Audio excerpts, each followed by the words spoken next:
camps of realists? You said offensive and defensive. Can you draw a distinction between those two? Yeah. Let me just back up a bit on that one. And you were talking about will to power before. The first big divide between realists is structural realists and human nature realists. Nice.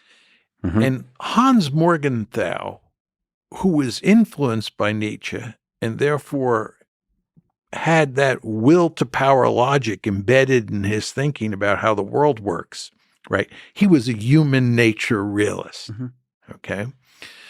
I'm a structural realist, and I believe it's not human nature, it's not individuals and some will to power that drives competition and war.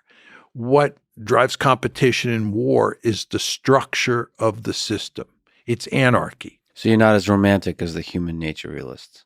Yeah, there's just a world of difference between the two. Sure. It's just important to understand that. So within that, from the structural, there's a subdivision also of offensive and defensive. Yes, inside the structural realist world, right?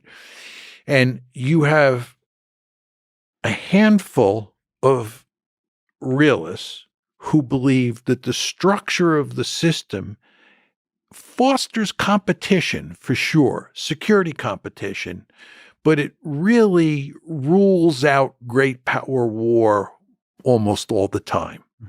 So it makes sense to care about the balance of power, but to focus on maintaining how much power you have. That's the defensive realism, maintaining how much power you have, not trying to gain more power.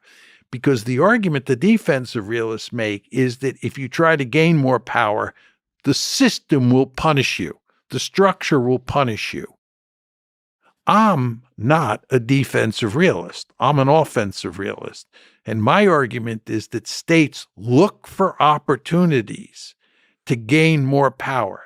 And every time they see, or almost every time they see an opportunity to gain more power, and they think the likelihood of success is high and the cost will not be great, they'll jump at that opportunity.